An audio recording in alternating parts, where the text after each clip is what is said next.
You're listening to the Let's Talk Marketing podcast hosted by me, Katya Allison. So, what have you gotten yourself into? That is a great question. In short, it is going to be a good time. We're going to have great conversation, and there's going to be a little bit of learning along the way. Through insightful interviews with top marketers, entrepreneurs, and thought leaders, I get to explore the latest trends, techniques, and strategies in the world of marketing. I am here to offer you engaging and informative discussions to help you stay up to date on the latest trends and take your marketing skills to the next level. Now, in this episode, it's going to be a little different. Now, we're covering a topic. I would say a topic that's kind of near and dear to my heart, but not really. And you'll understand why. So, we're taking a twist on the normal format. Today, we're going to be talking about imposter syndrome. And we're going to do a little dive into just kind of this mental health check of imposter syndrome. My guest today is Nick Klingensmith. Now, after overcoming addiction and health challenges, Nick found solace in obstacle course racing, completing over 100 Spartan races and 6 major marathons. Drawing from his sales and background, he is now someone who inspires others to conquer their fears and pursue their goals with purpose. I am so excited to be chatting with a guest today. You will hear so much of his just kind of struggles and triumphs, and there's something kind of heartwarming and it makes you feel okay about knowing that he's also struggling through it, but he gets over it and gets through it. So let's get ready to talk marketing, mental health, sort of, in marketing with Nick Klingensmith. Nick, welcome to the Let's Talk Marketing podcast. I'm really excited to have you on here today. Thank you. I'm happy to be here. I know. Well, so for my listeners, we're doing something a little bit different this time around. Normally, we pick a marketing. I don't want to not call you a marketing expert, but normally we dive into a specific strategy. The reason that I wanted to dive into this is that I think not just as marketers, I think as people or anybody in a business, what we often run into is this feeling of imposter syndrome. And rather than just having side conversations, I thought, let's just bring it to the podcast and deep dive into this a little bit. And then I have you on here so that we can have that conversation. So let's get started with just having you share a little bit about your personal journey that got you to where we are today so that we can give our listeners a little bit of insight on your background. All right, absolutely. I'm going to start by sharing a pivotal moment of in my life, which Perfect. was in October of 2016. I was sitting in my office, and this is back when I was a VP of sales for a logistics company here in Florida. And my boss walks into my office and he says, "Hey, I want you to do a Spartan race with me." I looked at him and I think, no, no, fuck no. Like 10-mile trail run with obstacles? You're out of your mind. I had no intention of being that uncomfortable. And I went home that night, and then I really reflected upon really the last 11 years prior to that. And in that time, I've had cancer 4 times.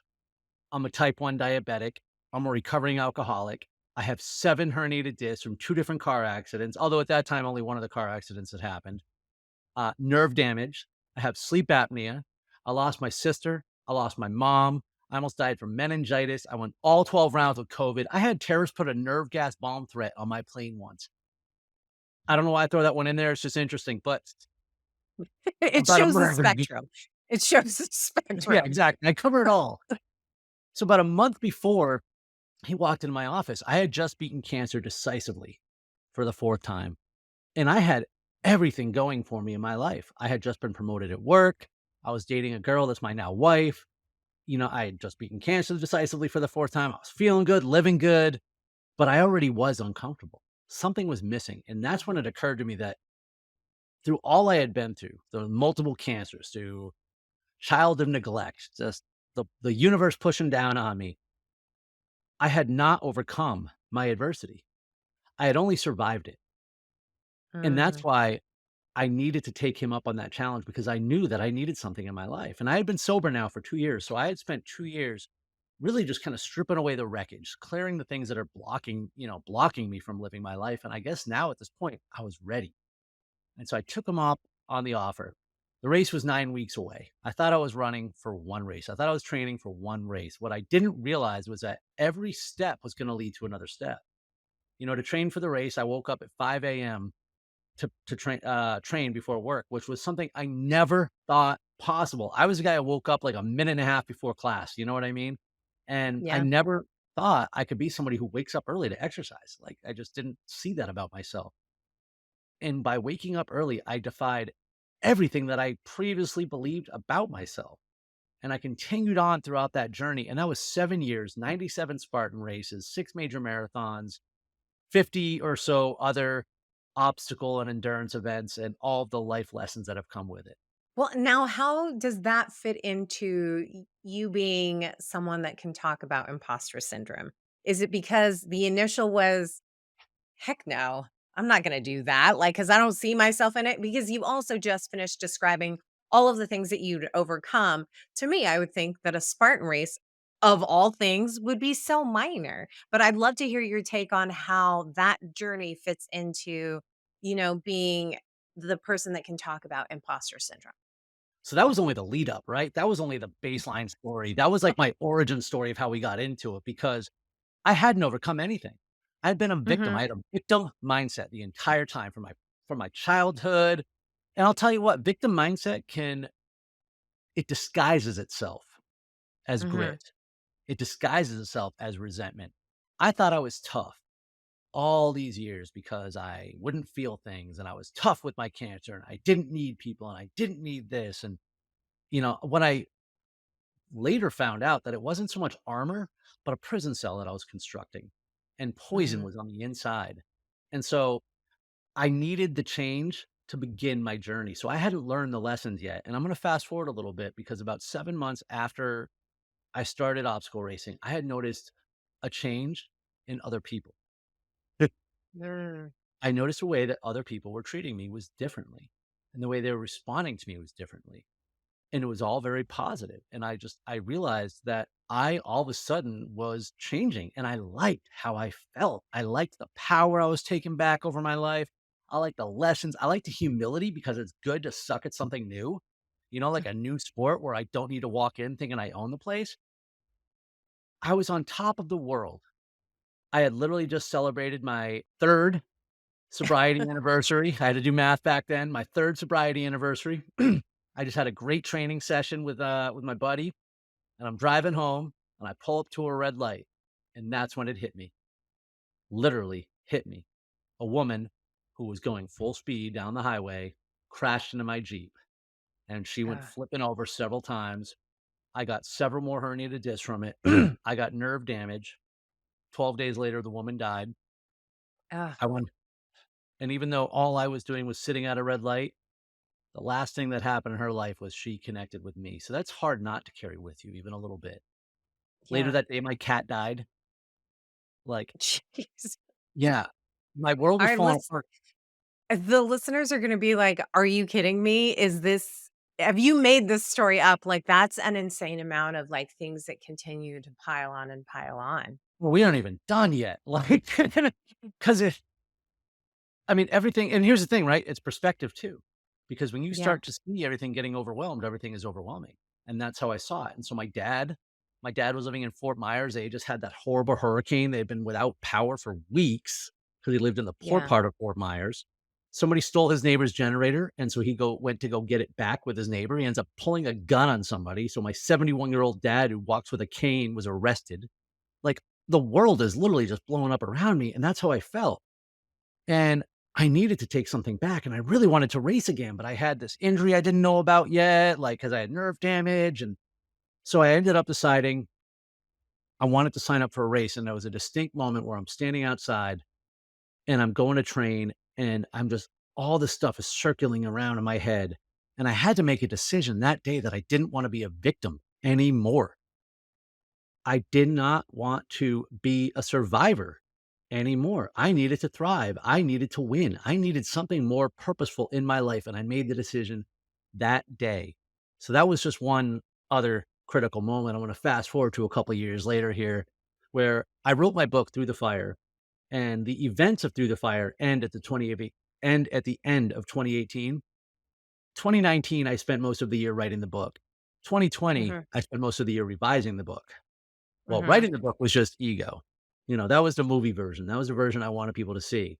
But the Yeah. revising of it, you strip away all this bullshit. You strip away the stuff, the lies that we put out there to defend, and so people don't know that we're an imposter. Because who am I Yeah. to tell these stories? And as I'm revising it, I was honest with myself. And all of a sudden, I put this vulnerable piece out there. Like, there are things in that book I had never spoken about before. I didn't even revise the chapter about my cat dying because I couldn't even read it. Like, I had not talked about my relationship with my mom to anybody until I put it in the book.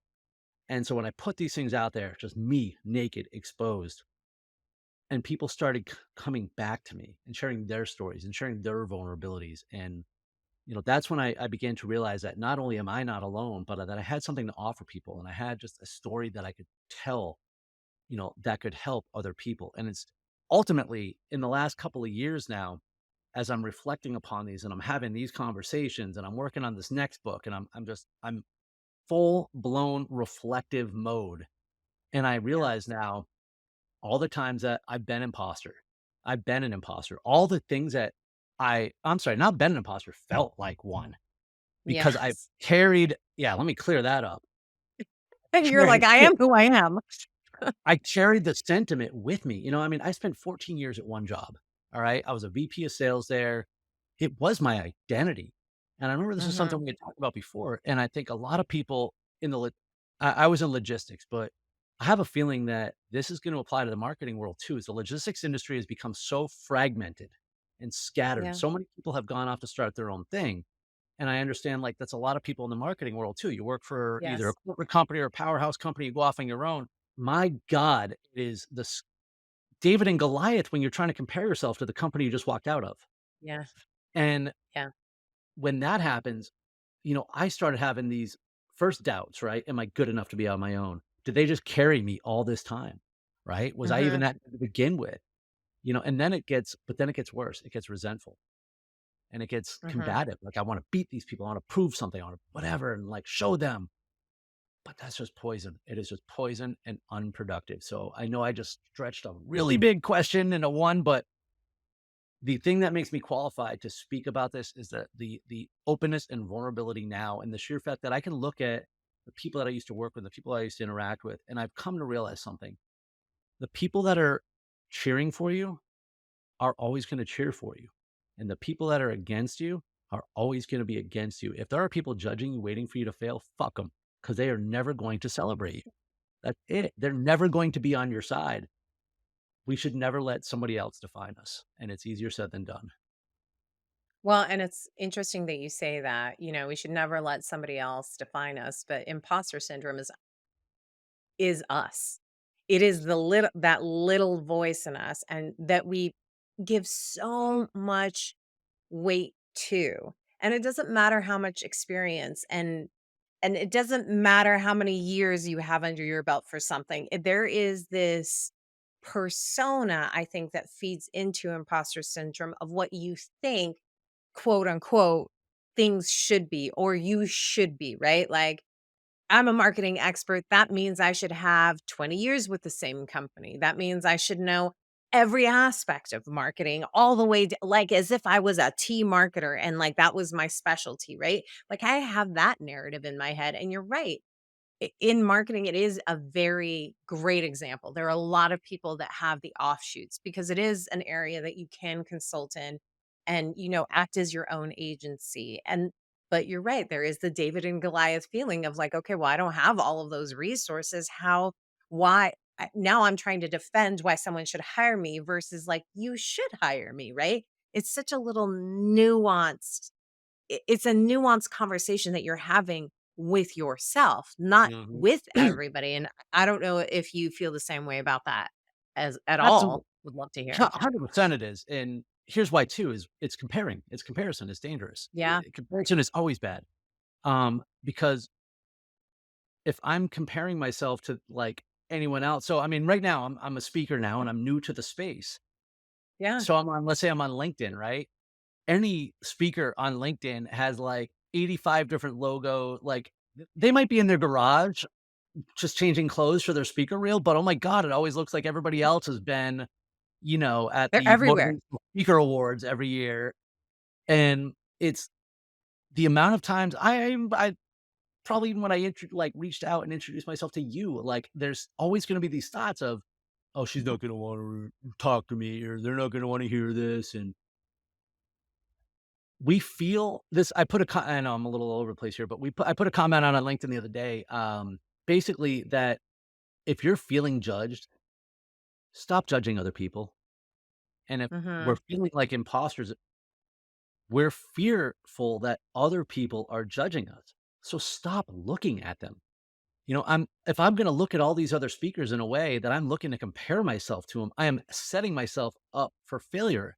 I'm either gonna have one of two things, false bravado, where I'm gonna be like, "Oh, they don't have this, I have that," and I'm gonna have this, like, false bottom ego, or worse, I'm gonna feel less than because of something superficial again. And most of the people you reach out to, again, like, they'll help you. Yeah. Or they won't, and they never were going to, right? Right, Like, well, yeah, that's the thing. and they just won't enter their space, you know what I mean? But Yeah. I haven't had a message. I've talked to no less than 5,000 people since the end of October. I didn't have a single person say, "What are you doing wasting my time?" Yeah. Absolutely. I mean, like, I responded to you. Um, There you I'm go. I'm one of the 5,000. I'm one of the 5,000. Well, and I really want this to be actionable and not just, us talking about like just stop it. Don't listen to that voice because I think somewhere deep down, I mean, I'm going to be very candid. I suffer from imposter syndrome like on a daily basis that I have to talk myself out of all of the time, right?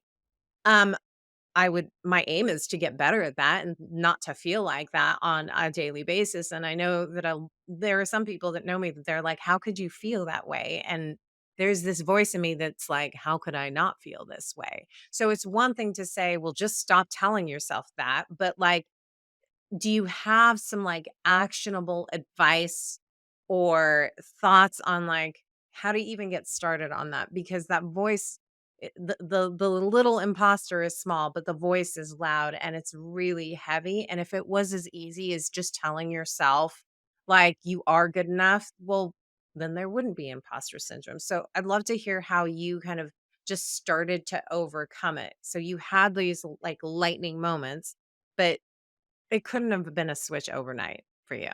So what are some techniques, some ideas of how we can kind of overcome that little voice? I'm glad you said it like that too, actionable, because action is what it takes, right? Yep. Otherwise, it's kinda like this. Have you ever told someone to calm down when they're overreacting? I hate that. My How husband does can that attest work to that. out? Like, "Calm down. If I could, I would. I'm freaking out over here." So Exactly. for me, it's like this, okay? I can't shut the brain out, all right? So you have Yeah. to replace the thoughts. And I will argue to the death with anyone who says that you cannot control your thoughts. You can, it just takes practice, discipline, work. It's a Yeah. full-time thing. And so it starts with this. For me, it starts with this purpose. What is the alignment? What is what I'm doing? Why am I doing what I'm doing? So for me, my purpose is to overcome every obstacle and inspire others that they can too. That's why I do what I do. Therefore, my ego doesn't play into that. And I will remind myself several times throughout the course of the day as the imposter voice speaks up and I want to say, shut up. I'm literally just saying, hey, it doesn't matter. It's not shut up. It doesn't matter.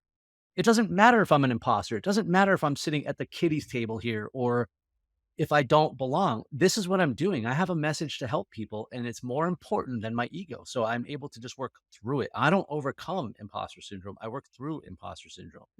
Mm, That's just one step, though.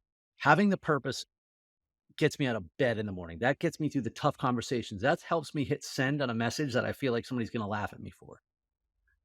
But number two is then we have to simply accept where we are, right? Part of the reason we feel that imposter syndrome is because you mentioned earlier, we expect that we're supposed to be something different than we are. We're supposed to be so much further ahead. We're supposed to have all these things. And all these accreditations and customers and people do. No, I'm right here. I have to accept that I've been at this for 2 months. I have to accept that I can't be all things to all people. I have to accept that I can't take every piece of advice that hits my desk every single day because this is where I'm at. I don't have $1 million in the Yeah. bank to just spread on things. Like, this is where I'm at today, which leads me to the next thing of priorities and discipline. Best way to shut the Mhm. brain off, make a plan and execute the plan. I don't have time to think about imposter syndrome. That's why these things only happen a few seconds at a time, because I literally Yeah. have a list. When we're done here, I'm going to my list and I'm just doing the next action item on the list. It doesn't mean that we don't evaluate, doesn't mean these thoughts don't come in later at night when I'm not doing anything, because that's a lot of times. They sneak up at those random times too. Like, you find a quarter on the ground and all of a sudden you're like, oh my God, I'm rich because I don't have any money because I shouldn't be doing this because I'm an Yeah. imposter. You just go down this rabbit hole of like just nonsense. But this leads me to this next thing, which is self belief. Dream it, visualize it, vision it. Where are we trying to get to? Like anybody who stepped out of their corporate job into an individual type of role or starting their own thing and thinks are going to be an overnight success, they kind of deserve what they got going on right now.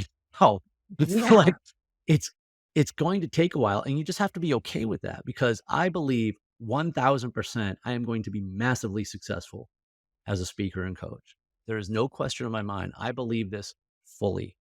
And that also, because of that self-belief and that purpose driving me, I'm not afraid to be embarrassed. I'm not afraid to fall because failure Yeah. needs to be experienced. I'm eager to learn. I've been at this 2 months. It's nice to be in a place where I don't have to know everything for once. And, I am the speaker. So I am the subject matter expert because I'm the subject. This is very true.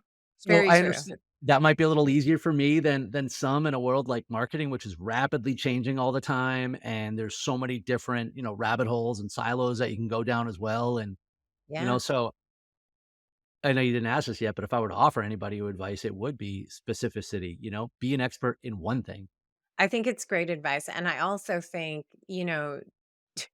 I mean, to your point, from a marketing perspective, as a marketer, because it is so broad, because there's so many things that there's so many moving pieces and now more than ever, right? So I think as a marketer in this business, it's easy to be like, I need to know all of these things. But specificity means that I know enough to know also that I don't know everything. And Right. that's okay.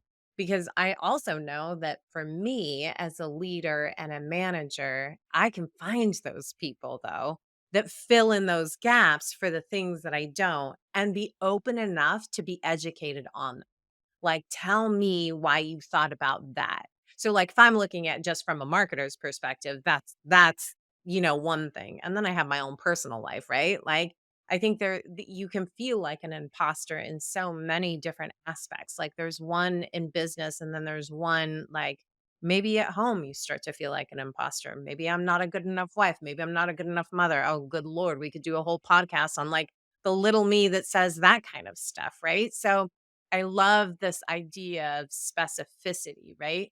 And that you don't have to be all things to all people and being okay with that. What you just said though a moment ago was so powerful. I don't know, but let me find out. Mhm. As a leader, your job is not to have all the answers, Yep. but you have to know how to get the answers. And the leader who is too afraid to say that they don't know, I've had that boss before. Yeah. They're not a good boss. They're not a leader. They defend their ego. I've been there too. But one thing I think that I've actually been pretty decent at is I'm not afraid to say, I don't know. Let's go find out. If I have an answer and Yeah. I want you to buy my answer, yeah, I'm gonna stand on my soapbox and rain down until I get my way. But if I don't have the answer, I'm not pretending I do. Let's go find out. I say this for anybody. It's something I teach in sales too. Like, if you don't know, say I don't know. It builds trust. It Yeah. builds credibility. Like, if you lie and you get caught in a lie, you can't take that back. But when you say, Yeah. I don't know, let me find that out. Tell you what, let's pick this up tomorrow at 11 o'clock. They're going to say yes because they want the information. And then Yeah, you know the information, and then you are the person that they go to for information because they know that you'll get it and you don't have to spin some bullshit. So I think that not only is a great leadership technique, but also I can't be an imposter when I'm telling you I don't know the answer to something. I can only be imposter when I'm lying about the answer to very something. true.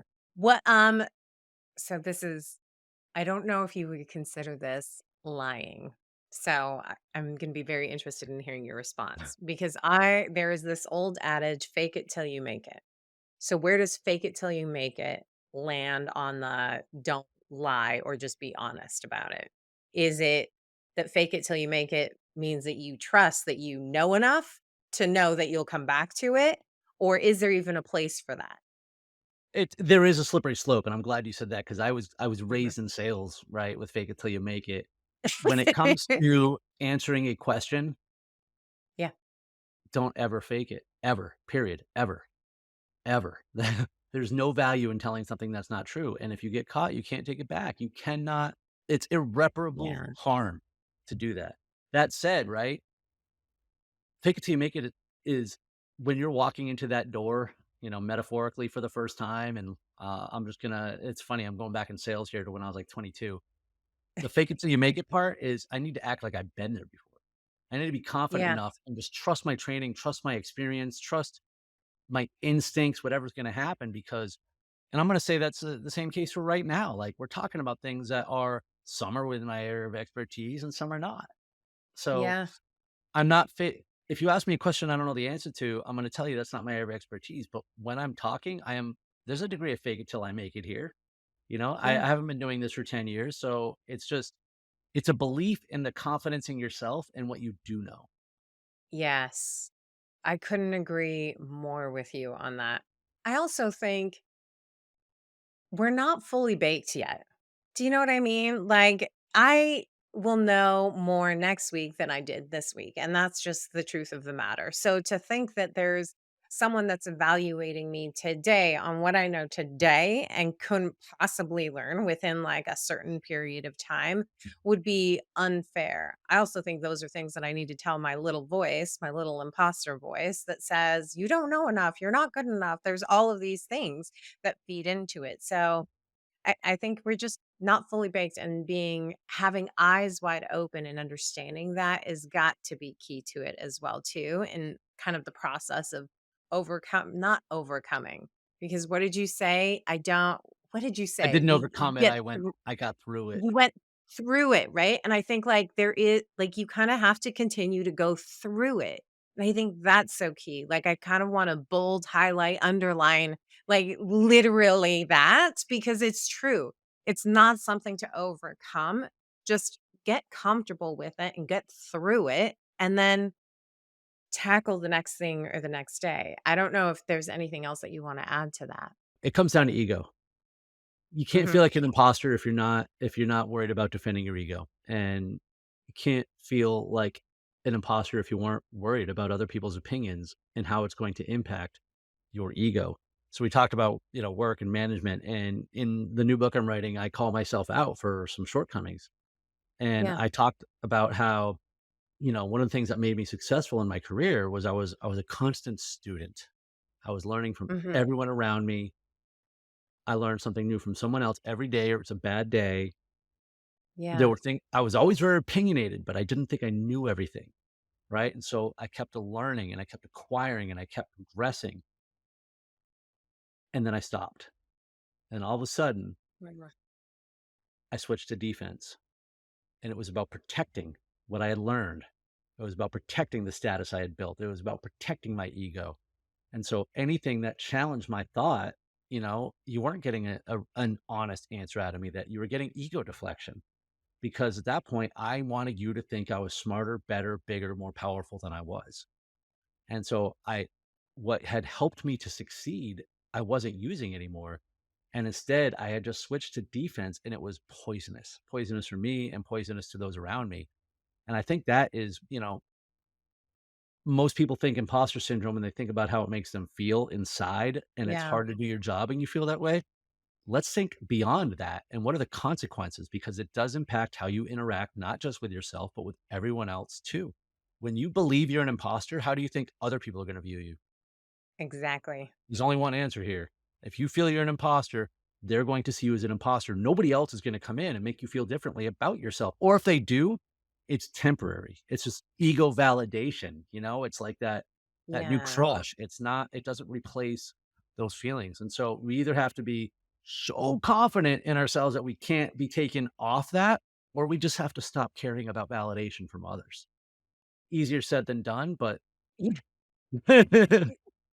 Well, I mean, I think when you have a growth mindset, the goal is to evolve to that, right? Like the 20-year-old me would not have thought that at all. Very different, very ego driven, right? The 30-year-old me started to get a little bit smarter. The 40-year-old me is getting way more comfortable in my skin, so it doesn't feel like an impossible thing what you're saying, which I think is really key. I wonder, because you've worked so hard on just kind of getting through this and seeing who you are through the eyes that I would say other people already see you in, right? Um, do you find that you either, I don't want to say call out people because that sounds very accusatory, but like, do you find that when you engage with someone that is kind of getting to be defensive, when their ego is making them defensive, is there something that you do to kind of help them get past it and understand, whoa, wait a second, same page, same oh team, God, no, same that's like page, throwing a like grenade and shutting the door. Like, no.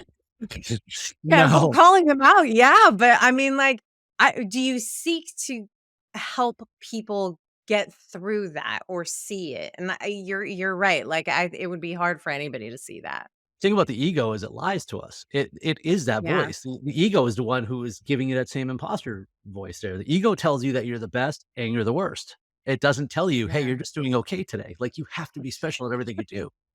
So, when you see someone else in sort of that, I'm just gonna call it, like, frantic ego mess, yeah, yeah, no, stay away. Sorry, I don't know how to help that person. I can only talk from my own experience when I was in it. yeah, If the bad guy doesn't know he's the bad guy, yeah, I guess you're right, I wouldn't have and believed you. I would have just said bad things about you because I would have been like, telling me I have an ego. Look how benevolent and man of the people and nice, and I care about this, and I don't think I'm special, and blah blah blah. But that's the ego also telling you that. mm, If you're offended by the fact that somebody is telling you that, well, guess who's offended? Your ego is offended. So yeah, the only thing I would be able to do in that sense, because I know that if I make comments about the other person, they'll yeah, I'm assuming they would react like I would have.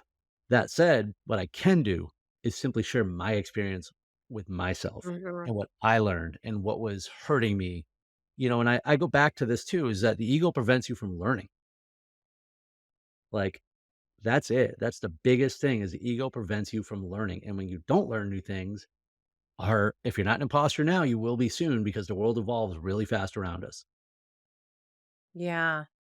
And it's interesting because you're right, it would be like throwing a grenade in a room and closing the door, but ironically, you answered my question in a totally different way because all you can do is control the controllables, control yourself.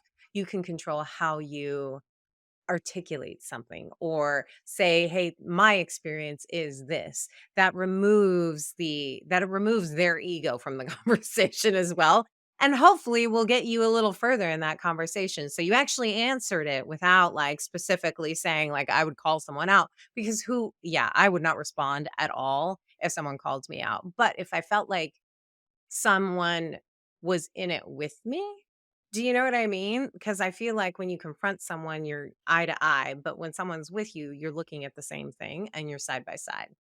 So, I've definitely found that being as open as I am and willing to call myself out, and I can give like if I were talking to someone in a specific situation, I would tell them 10 different ways that I let ego prevent me from being a better leader.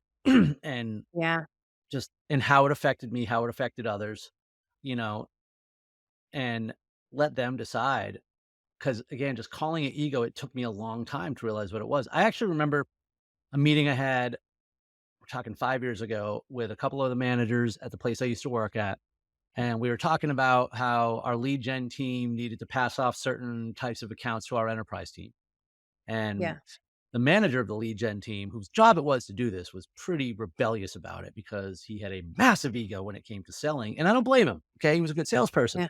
The thing is that the process had nothing to do with sales skill. The enterprise department had 7 different people involved in every deal, like from 5 different departments. It wasn't about skill set, and the 23-year-old kid pounding out the phone can't do it, even with the help of their manager. But what I didn't know is that people had had this conversation with that manager like 7 times already. So when I was talking Mhm. to the group of managers and I mentioned about, guys, the ego aside, there's a reason to do this. He walked away from the meeting because he felt I was attacking him. And it wasn't about him. It was, I put myself Mhm. in the role of the salesperson and said, I wouldn't want to hand this over because my ego would prevent me from realizing it's not about your sales skill or aptitude. But he literally just stormed off and I knew right away what it was. So I didn't get mad at him. I went and talked to him later and I go, listen, I was like, let's chat for a second. We boiled it down. And the way that I opened up was by sharing my own vulnerability about, things that offend me that Yeah. weren't about me. And he's like, Yeah. and then I looked at him straight and I said, so I have a feeling when I mentioned ego, I think that might have brought up some of those other conversations for you. He was like, yeah, we were able to just kind of talk about it, but it takes one to know one because It does. I mean, And I'm like the best at being humble. if there was a trophy for humbleness, I'd be number 1. Yeah. Just saying. Oh my God, I love this. Well, I could probably talk to you for ad nauseum about this, but are there any last minute thoughts before we end our conversation? You know what I'm gonna say is this, have conversations like this with peers, with subordinates. You know who my favorite go-to circle is when I need information? The people who used to work for me, Mm, because they were my lieutenants. They were my sounding board then. Why wouldn't they be now? Right? But one of the yeah. things that helps me is those people that I'm intimidated by, I reach out, a lot of them have conversations and help me and guide me and just do the thing you're afraid of. Have the conversation that you're afraid of and find out that there was nothing to be afraid of. And you find out that you're not an imposter, that you actually have your shit together, you have value, and bring it out in the world. I love that. Some great final thoughts. Thank you so much for coming on to the podcast and just really sharing your insights. I really appreciate it. Thank you so much for having me. Thank you so much for listening to today's episode. I know I kind of veered us off a little off track of what we normally do, but here's the good news. I still have key takeaways for you. Okay. And I've got 3 of them. The first one for today's episode is imposter syndrome is a personal battle.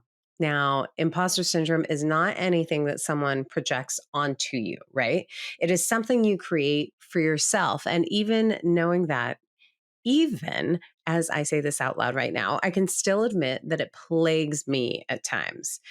I will say you can do with it what you choose. For me, I use it as a driver for self improvement. It's like I put these little improvement goal lines when I start to really feel it creeping on. That way, at least I'm working on something and it's working with me, not against me. Key takeaway number 2, work through it. Big exclamation point. Okay, so for this one, I will take a quote from Nick, which when he said it, it really it sparked this light bulb, or I guess I should say the light bulb turned on in my head. Imposter syndrome is not something you overcome. The way to really deal with it is to work through it. By looking at it this way, it acknowledges that it's an ongoing nature of battling it and emphasizes the need for this persistent and kind of patience in the process. And honestly, in a way, it removes the fuel from that fire of that feeling. And my final key takeaway, you're going to love this one. This one's get over yourself.